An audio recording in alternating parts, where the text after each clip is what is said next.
आज जो हमारे गेस्ट हैं अभी पीछे यहाँ पर बैक स्टेज पर, उनकी जो कंपनी है उसकी वैल्यूएशन आज की डेट में है $5 बिलियन की। Please give an energetic and warm welcome to the co-founder of ShareChat, Ankush Sachdeva.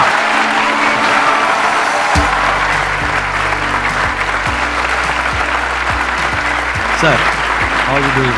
All good. Please have a seat, बैठिए ji. I am very excited. Sandeep sir आपको देखा, बहुत बार देखा है। इनफैक्ट जब बीच में घर जाता था कानपुर से, मैं कानपुर में मेरा कॉलेज था, कई बार मेरी मॉम रात को सुनती थी कुछ। मैंने कहा ये क्या सुनते हो आप?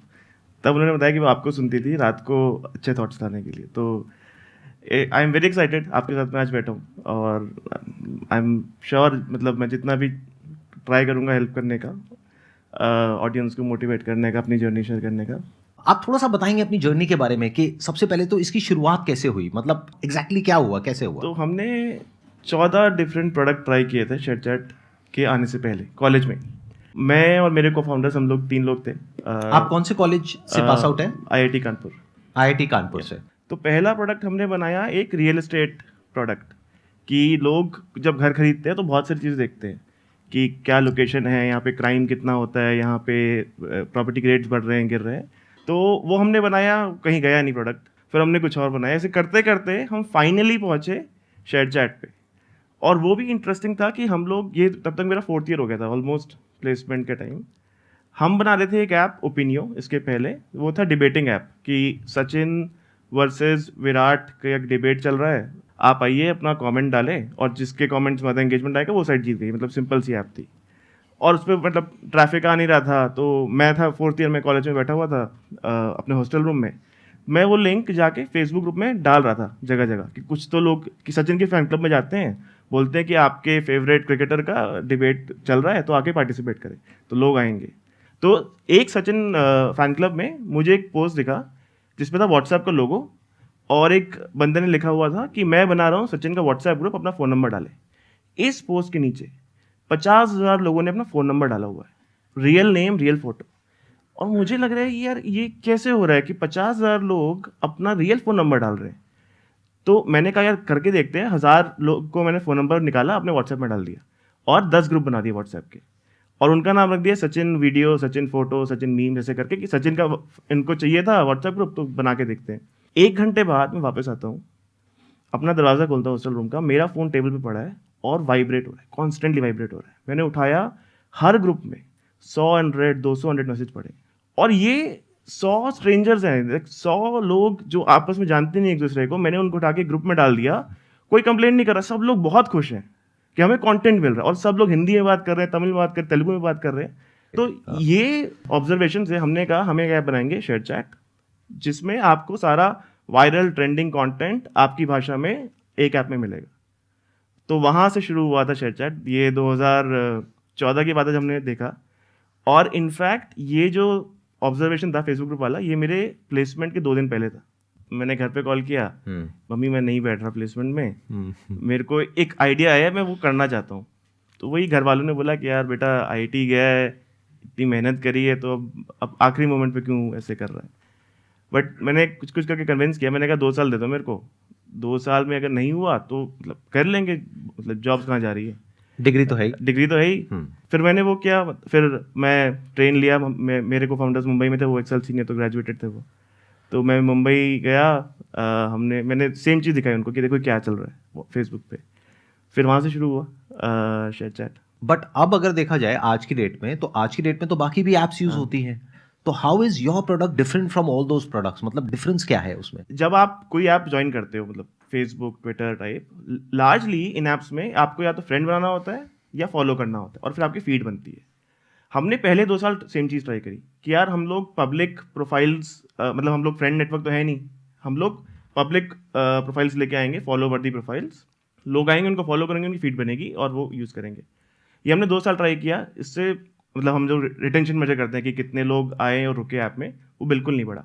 बट हमारी एक छोटी सी टीम थी जिसने ये कहा कि हम फॉलो नहीं कराएंगे, हम सीधा देखेंगे आपका क्या लाइक हो रहा है, क्या शेयर हो रहा है, क्या फेवरेट हो रहा है, उससे हम एक एल्गोरिथम बनाएंगे जिससे आपको हम बेटर फीड देंगे बेस्ड अपॉन योर इंटरेस्ट। तो हमने पूरा ये कॉन्सेप्ट कि ग्राफ होना चाहिए, आपको फॉलो करना चाहिए, हटा दिया। डे वन पे आप आए हो, आपको फीड मिली है, आपने लाइक करा, आपको वैसा कंटेंट और मिल रहा है। तो हमारा सबसे बड़ा डिफरेंशिएटर ये था कि जब बाकी वेस्टर्न सोशल नेटवर्क्स आपसे ये सब स्टेप कराती थी, और आप इमेजिन करें इतने सारे लोग इंटरनेट में नए हैं, किसी को फॉलो करना अब एक बहुत कॉमन कॉन्सेप्ट हो गया। बट जब कोई इंसान पहली बार इंटरनेट पे आता है, अरे आप यूज करते हैं, फॉलो का मतलब क्या, पीछा करो। हिंदी में तो समझ नहीं आता ना, क्यों क्यों फॉलो करें। तो एक सिंपल इंसान का दिमाग ऐसे काम करता है कि मैंने 10 MB खर्च करके ऐप डाउनलोड करी, कंटेंट ऐप में मुझे कंटेंट दो। क्या इसके पीछे ये भी रीजन था? Because if I can understand it correctly, it's like a chicken and egg situation, कि जब तक बड़े क्रिएटर्स नहीं होंगे तब तक उनको कोई फॉलो नहीं करेगा, छोटे को कोई क्यों करेगा, और जब तक फॉलोअर्स नहीं होंगे तब तक बड़े क्रिएटर्स नहीं आएंगे। तो was that the issue because of which you thought of कि इस पूरे स्ट्रक्चर को ही चेंज कर देते हैं? एक तरह से था, क्योंकि बड़े क्रिएटर्स के पास वेस्टर्न सोशल नेटवर्क पहले से थे, राइट, तो उनके पास क्योंकि वो तो वहां पर है, वो तो एकदम से नहीं आएंगे, तो वो एक फोर्सिंग फंक्शन जरूर था। बट ये जो नया मॉडल था ये और एफिशिएंट भी था इन जनरल। तो इनफैक्ट अभी आई थिंक अब तो सारे social network are moving away from friend graph and follow graph, सब एल्गो फीड पे आ रहे हैं। तो ये एक बहुत बड़ा डिफरेंशिएटर था। एंड आई थिंक जो पूरी वेव चल रही है of machine learning, AI is towards that, कि आप एक सोशल ऐप पे जाके किसी को फॉलो और फ्रेंड कर रहे हैं, बहुत लाइक 2010 की टेक्नोलॉजी। आज की टेक्नोलॉजी है कि हम फिगर आउट कर लेंगे आपको क्या चाहिए, आप बस आप वीडियो देखिए, लाइक करिए, फेवरेट करिए, जो करना है आप करिए, नॉर्मल एक्टिविटी, हम फिगर आउट कर लेंगे आपको क्या चाहिए। हाँ, क्योंकि अगर किसी ने किसी को फॉलो किया भी या सब्सक्राइब किया भी, तो it may not be necessary कि आज उसने किया कल उसका इंटरेस्ट है या नहीं है, कल उसका इंटरेस्ट चेंज भी हो सकता है। प्लस उसने 1000 को फॉलो किया, उसमें से कौन सा दिखाओगे तो वही जिसको वो बार बार कंज्यूम कर रहा है। तो जब वही दिखाना है तो इससे अच्छा उसी का हमने एक क्लस्टर्स बना दिए और वो हम ग्रुप्स में डिवाइड कर दिया और उसको हम दिखाते चले जा रहे हैं। इनफैक्ट अब अभी सारे जितने आप देख रहे हैं फॉलो वाले या फ्रेंड वाले सोशल नेटवर्क, कोई भी अब गारंटी नहीं करता रीच। आपके एक्स फॉलोअर होंगे बट वो रीच एल्गो से होगी। It's a fact. ये आप लोगों ने देखा भी होगा यूट्यूब के ऊपर स्पेशली, कि अगर किसी के मान लो 10 मिलियन सब्सक्राइबर्स हैं, 20 मिलियन सब्सक्राइबर्स हैं, व्यूज आ रहे हैं 1 लाख 2 लाख, तो अगर 1 लाख व्यूज आ रहे हैं इसका मतलब क्या है, सब तक पहुंच ही नहीं रहा है। तो आप ये कह रहे हैं कि जैसे किसी ने आपकी ऐप डाउनलोड करी, कुछ ही देर में आप ये पता लगा लोगे कि उसको किस तरह का कंटेंट दिखाना है। I was about to say that, कि 10-15 वीडियोस देखने के बाद में आप पता लगा लोगे कि एग्जैक्टली उसका इंटरेस्ट क्या है, और वो आप कंटेंट दिखाते जाओगे। बट वो कंटेंट आएगा कहाँ से? तो हमारा पूरा प्लेटफॉर्म यूजीसी है, नॉर्मल क्रिएटर ही अपलोड करते हैं वीडियोस। और इनफैक्ट मतलब आई थिंक अब तो हम मतलब we are also working on कि कैसे क्रिएटर्स को मोनेटाइज कराएं। इनफैक्ट जो नीश क्रिएटर्स है ना, जैसे कोई तमिल आयुर्वेदिक कंटेंट बना रहा है, बहुत ही छोटी ऑडियंस है उसकी, कंपेयर टू कोई डांस या ह्यूमर वीडियो बना रहा है, तो वहाँ पे एल्गोरिथम और ज़्यादा इंपॉर्टेंट हो जाता है। कैसे आप फिगर आउट करो जब कोई एक वीडियो आए कि क्या इसकी राइट ऑडियंस है। तो हमारा business at the core is what, हम लोग एक एल्गोरिथम है, हर कंटेंट को उसकी डिजर्विंग ऑडियंस दिलाना हमारा काम है, चाहे वो शेयर चैट हो या मौज हो।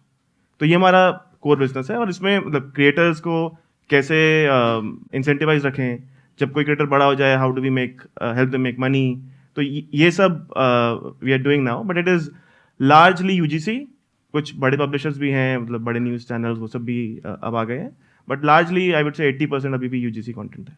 बट उनके लिए इंटरेस्ट क्या है? जैसे कोई बड़ा क्रिएटर है, अगर वो आ करके यहाँ पर अपना कंटेंट डालता है, तो रेवेन्यू मॉडल क्या है? क्या रेवेन्यू शेयरिंग अरेंजमेंट है? तो हमारे 2 रेवेन्यू मॉडल है। एक है मतलब ब्रांड डील्स, आपका अगर जैसे यूट्यूब पे जैसे होता है सिमिलर मॉडल है कि आपकी वीडियो आपने डाली है, बीच में ऐड आएगा। अगर आप शॉर्ट वीडियो क्रिएटर हैं तो आप ब्रांड के साथ कोलैबोरेट कर सकते हैं, with in your video you can praise the products. एक और हमारा बहुत यूनिक रेवेन्यू स्ट्रीम है वर्चुअल गिफ्टिंग। अगर आप एक इन्फ्लुएंसर हैं मौज पे या शेयर चैट पे, आप लाइव जा सकते हैं और आपके फैंस आपको पेमेंट कर सकते हैं।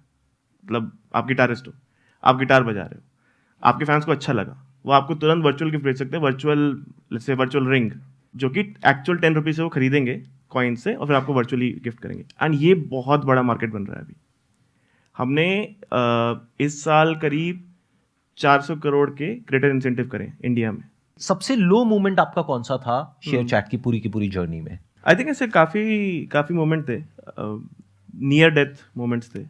इनफैक्ट एक बार ऐसा हुआ था कि हमारे पास सैलरी देने के पैसे बचे नहीं थे, पैसे खत्म हो गए थे कंपनी के अंदर, फंड रेज हो नहीं रहा था। That was in which year? 2015 and की बात है ये। हाँ।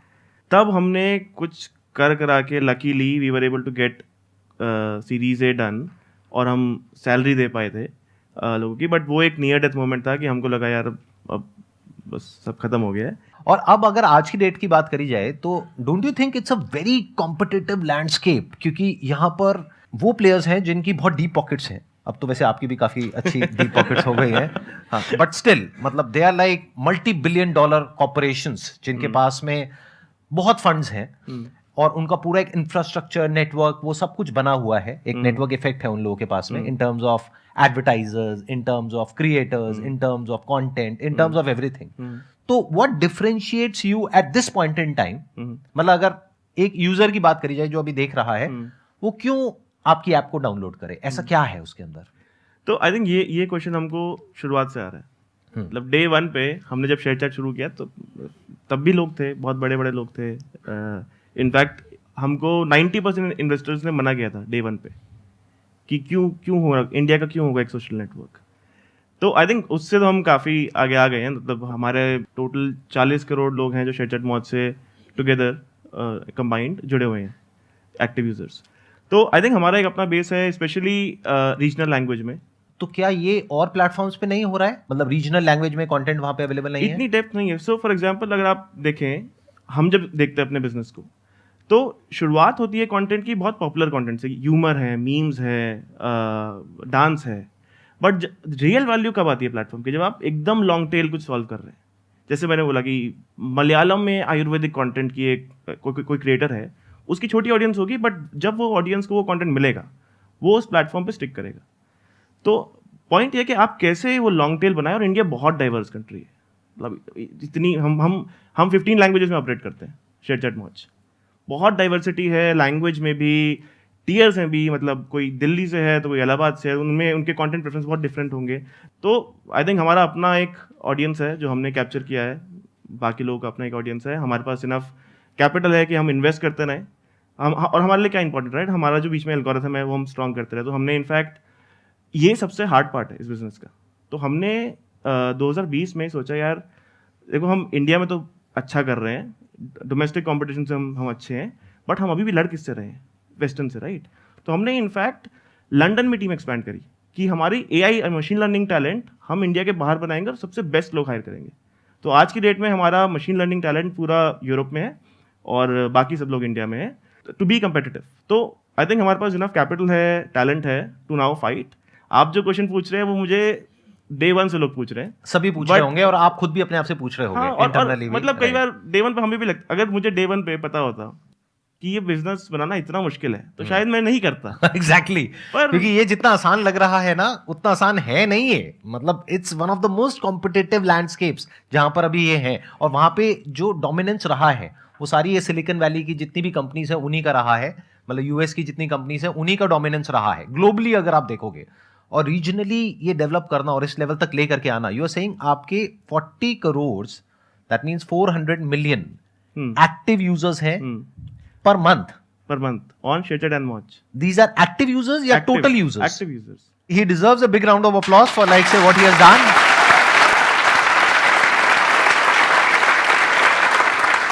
तो अब Q&A के लिए ओपन करते हैं इसको, प्लेटफॉर्म को। मेरा क्वेश्चन सर आपसे ये है कि सेल्फ डाउट को लेके है कि जब हम बहुत छोटे लेवल पे होते हैं और जस्ट स्टार्ट किया, कोई ऐसा बड़ा अचीवमेंट नहीं है to look up to, and बाहर वाले लोग तो बोलते ही हैं, प्लस अपने फ्रेंड्स को जब आप देख रहे हो कि वो आपसे आगे बढ़ रहे हैं, एंड आप कुछ आपके अंदर आपको खुद डाउट होने लगता है कि आप सच में कर सकते हो या नहीं, तो उस सिचुएशन में क्या करना चाहिए? नहीं, आई थिंक ये बहुत नॉर्मल है। इनफैक्ट जब वो जो मैंने फेसबुक ग्रुप वाला एग्जांपल आपको बताया था, वो जिसमें व्हाट्सएप लोगो था, ये सेम चीज़ क्योंकि हॉस्टल में हुई थी, मैंने अपने बगल के दोनों वाले रूम्स के लोगों को दिखाया था। सब ने बोला ये क्या है और इससे क्या होता है, इससे क्या होगा। हम लोगों ने जब प्रोडक्ट बना दिया, हमने इतने लोगों को पिच किया, the smartest VCs of the country, तो उन्होंने बोला यार हिंदी ऐप, इसमें क्या होगा। तो आपको 90% लोग आपका आइडिया नहीं समझेंगे, अप्रिशिएट नहीं करेंगे। You are the only one who will have to believe, and it is a very tough road ना, कि अगर आप कोई एक आइडिया पे जा रहे हैं, वो गलत भी हो सकता है, पर आपको अपने अंदर ये सोचना है कि मैं किस चीज़ पे बेट कर रहा हूँ, मेरी assumption क्या है, ये क्यों चलना चाहिए। अब उस पर ऑनेस्ट रहो कि मेरी assumption थी कि यार ये कंटेंट का गैप है तो ये कंजम्पशन होना चाहिए। अगर वो फेल होता है तो फिर मैं चेंज करूँगा, किसी के बोलने पे नहीं करूँगा। मैं खुद से ऑनेस्ट रहूँगा कि मैं ये चीज़ क्यों कर रहा हूँ, उसके क्या रीज़न है। अगर वो रीज़न सही है तो मैं करता रहूँगा, अगर वो रीज़न डिस्प्रूव होते हैं मार्केट से तो मैं नहीं करूँगा। तो आपको अपने साथ ऑनेस्ट रहना है, ऑब्जेक्टिव रहना है, और मतलब लोग बोलते रहेंगे, उनका काम है बोलना, उस पर आपको नहीं जाना है। सर मोटिवेट कैसे रहें उस टाइम जब कुछ भी नहीं है, मतलब कोई भी ऐसा अचीवमेंट नहीं है जिसको देखने को कि तो अचीवमेंट करना है ना, वही तो मोटिवेशन है। Good point. देखो इन्होंने बहुत अच्छी बात कही, जब अचीवमेंट हो जाएगा उसके बाद क्या मोटिवेशन है। समझ रहे हो मैं क्या कह रहा हूं? जब जो आपको चाहिए वो मिल गया तब क्या मोटिवेशन है। अचीवमेंट जब तक नहीं हुआ तभी तक तो वो मोटिवेशन है। वही तो ये कह रहे हैं, यही तो मोटिवेशन है कि अचीव करना है। आप यहाँ पे आए हैं, क्यों आए हैं? मतलब आपको, आपके अंदर जिद है ना वो कि कुछ करना है, वो है मोटिवेशन आपके अंदर। Thank you sir. मेरा एक क्वेश्चन था कि बिकॉज आप IITian रह चुके हैं, तो उस समय आपके पास ऑप्शन था कि आप एक अच्छी कंपनी में अपना लाइक जॉब लेके और आराम से पैसे कमा के अपनी लाइफ गुजारते, जो कि एक अच्छा ऑप्शन था। बट आपने क्रिएट करने का कुछ और लोगों तक पहुंचने का ऑप्शन क्यों चूज़ किया? उसके पीछे क्या ज़ील, क्या मोटिवेशन थी?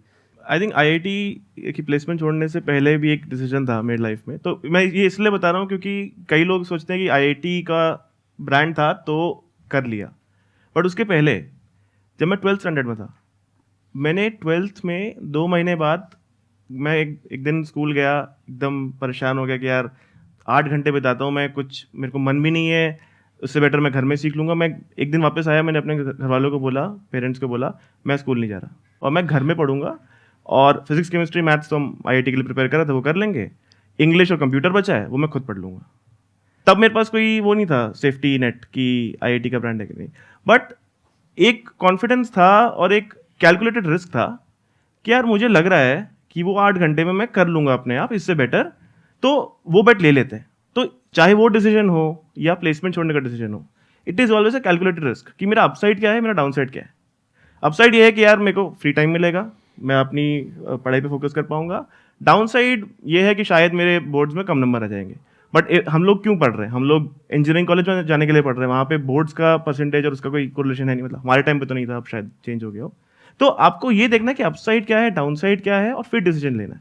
तो ये भी एक आई थिंक आजकल एक फैट बन गया है कि कॉलेज छोड़ दो, ये छोड़ दो, क्योंकि आई थिंक संदीप सर आप भी मैं बिगाड़ रहा हूँ सबको। आप भी वहाँ भी बहुत है, सिलिकॉन वैली में भी बहुत है। हाँ, बट ये थोड़ा सा आई थिंक ओवर हाइप्ड है, क्योंकि हम सब ने जब वो डिसीजन लिए थे, हाँ, तो कुछ सोच के लिए थे, रिस्क, वो कैलकुलेटेड रिस्क था। हमने किसी को देख के नहीं लिया था ये डिसीजन। मतलब जब मैंने वो डिसीजन लिया था, हमने, मतलब मैंने, क्योंकि इन्होंने तो पूरा किया, इनके पास तो आज भी डिग्री है, जो चाहे कर सकते हैं, बट मैं तो किसी काम का नहीं हूं, मैं यही सब कर सकता हूं जो अभी कर रहा हूं।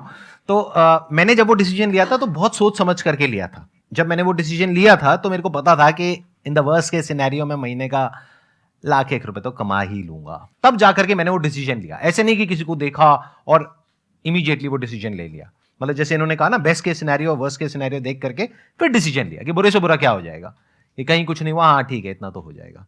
एक डाउट था मेरे मन में कि स्कूल में बच्चों का एडमिशन कैसे होगा आगे जा करके, क्योंकि ये मेरे को डराया था, कुछ घर वालों ने ये कह करके डराया था कि बेटे आगे जाओ करके ना शादी नहीं होगी, ये नहीं होगा। मैं कहा शादी की आप टेंशन छोड़ दो, वो तो हो जाएगी। मेरी बात हो गई है। हाँ।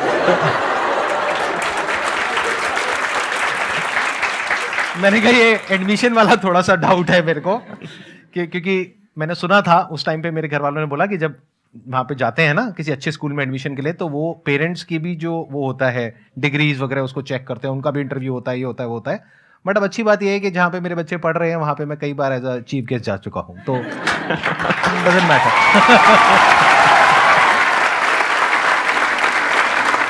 Thank you so much, sir. It was pleasure meeting you, pleasure talking to you, and pleasure interacting. Thank you.